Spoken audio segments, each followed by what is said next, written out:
യുഎഇയുടെ വ്യോമപാത ഇപ്പോൾ ഏതാണ്ട് നിശ്ചലമായിരിക്കുകയാണ്. വ്യോമപാത അടച്ചതായി എവിടെയും ഔദ്യോഗിക വിവരങ്ങൾ പുറത്തു വന്നിട്ടില്ല. പക്ഷേ റഡാർ 24 പോലുള്ള വിമാനങ്ങളെ നിരീക്ഷിക്കുന്ന സൈറ്റുകൾ പറയുന്നത് ഇപ്പോൾ യുഎഇയുടെ വ്യോമപാതയിലൂടെ വിമാനങ്ങൾ സഞ്ചരിക്കുന്നില്ല എന്നുള്ളതാണ്. ഇതിന്റെ ഫലമായി പല വിമാനത്താവളങ്ങളിലും ആളുകൾ വിമാനം കിട്ടാതെ വലയുന്നുണ്ട്. വിമാനങ്ങൾ പലതും റദ്ദാക്കുന്നുണ്ട്, വഴി തിരിച്ചുവിടുന്നുണ്ട്. അല്പം മുമ്പ് യുഎഇയുടെ ഷാർജയുടെ ദേശീയ വിമാന കമ്പനിയായ എയർ അറേബ്യ ഇത്തരത്തിൽ വിമാനങ്ങൾ പലതും വൈകാനും റദ്ദാക്കാനും സാധ്യതയുണ്ട് എന്ന് അറിയിച്ചിട്ടുണ്ട്. അതുകൊണ്ട് തന്നെ യാത്രക്കാർ നേരത്തെ വിമാനത്താവളത്തിലേക്ക് പുറപ്പെടുന്നതിന് മുമ്പ് വിമാന സമയം കൃത്യമായി നിരീക്ഷിക്കണമെന്ന് ഒരു അറിയിപ്പ് എയർ അറേബ്യ അടക്കമുള്ള യുഎഇയുടെ ഔദ്യോഗിക വിമാന കമ്പനികൾ പുറത്തുവിട്ടിട്ടുണ്ട്.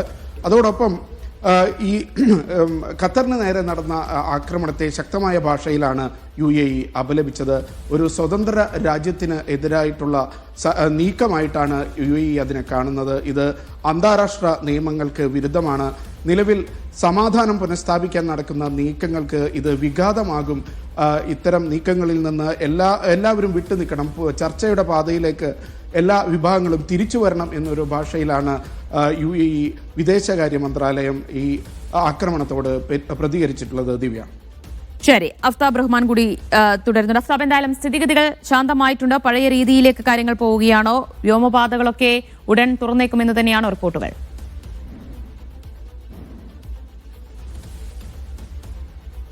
വ്യോമപാതകൾ വരും മണിക്കൂറുകളിൽ തുറക്കുമെന്നുള്ളതാണ് ഇപ്പോൾ അന്താരാഷ്ട്ര മാധ്യമങ്ങൾ വിവിധ ഏജൻസികളെ ഉദ്ധരിച്ചുകൊണ്ട് പറയുന്നത്. എങ്കിൽ പോലും ചില എയർലൈനുകൾ ഇപ്പോൾ അല്പം മുമ്പ് ഒമാൻ എയർ ബഹ്റൈനിലേക്കും കുവൈത്തിലേക്കും യുഎയിലേക്കുമുള്ള സർവീസുകൾ റദ്ദാക്കിയിട്ടുണ്ട്. അതൊരു പക്ഷേ വരും മണിക്കൂറുകളിലുള്ള ഒരു ആക്രമണം പ്രതീക്ഷിക്കുന്നുണ്ടോ എന്നുള്ള ആശങ്കക്കിടയിലാണ് ഈ ഒരു റദ്ദാക്കൽ ഉണ്ടായത്. അതോടൊപ്പം തന്നെ വിവിധ എയർലൈൻ കമ്പനികൾ വരും മണിക്കൂറുകളിൽ എയർ സ്പേസ്, അതായത് വ്യോമപാത തുറക്കുന്ന മുറക്ക് തന്നെ സർവീസുകൾ പുനരാരംഭിക്കുമെന്ന് പറയുന്നുണ്ട്.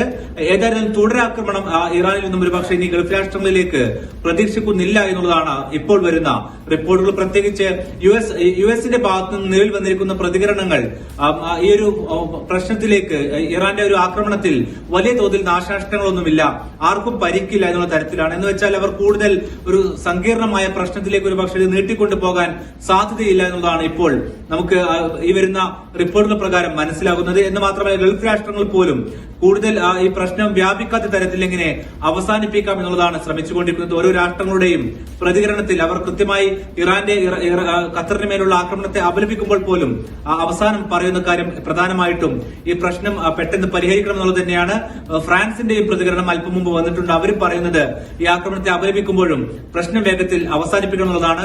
യുഎസിലെ തന്നെ മുൻ സൈനിക ഉദ്യോഗസ്ഥരെ ഉദ്ധരിച്ചുകൊണ്ട് പല റിപ്പോർട്ടുകളും വരുന്നത് ഈ പ്രശ്നം ഇവിടെ അവസാനിക്കുന്നു എന്നുള്ള തരത്തിലാണ്. എന്ന് വെച്ചാൽ ഒരു പക്ഷേ ഇനി ഇറാൻ കൂടുതൽ രാഷ്ട്രങ്ങൾക്ക് മേൽ അല്ലെങ്കിൽ കൂടുതൽ യുഎസിന്റെ സൈനിക താവളങ്ങൾക്ക് മേൽ ആക്രമണം നടത്തിയില്ല എങ്കിൽ ഈ പ്രശ്നം ഇവിടെ ഒരുപക്ഷെ കൂടുതൽ സങ്കീർണമായ ഒരു ഘട്ടത്തിലേക്ക് പോകാതെ ഇത് പരിഹരിക്കപ്പെടുമെന്നതാണ് എല്ലാവരും പ്രതീക്ഷിക്കുന്നത്.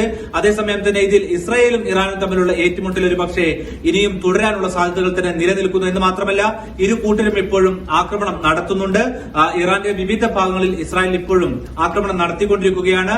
അവരുടെ മിസൈൽ സംഭരണ കേന്ദ്രങ്ങൾ പൂർണ്ണമായും ഉടനടി നശിപ്പിച്ചു തീർക്കുമെന്ന് നെതന്യാഹു അല്പം മുമ്പ് പ്രഖ്യാപിച്ചിട്ടുണ്ട്. അതിന് പിന്നാലെ ആക്രമണം അവസാനിപ്പിക്കുമെന്നാണ് പറയുന്നത്.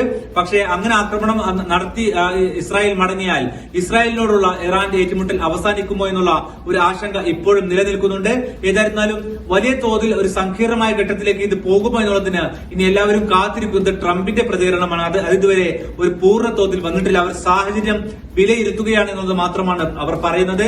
അതിന് പ്രധാനപ്പെട്ട കാരണം ഈ മേഖലയിലുള്ള കൂടുതൽ യുഎസിന്റെ വ്യോമത്താവളങ്ങളിലേക്കോ അല്ലെങ്കിൽ സൈനിക താവളങ്ങളിലേക്കോ ആക്രമണം നടക്കുമോ എന്നതാണ് അവരിപ്പോൾ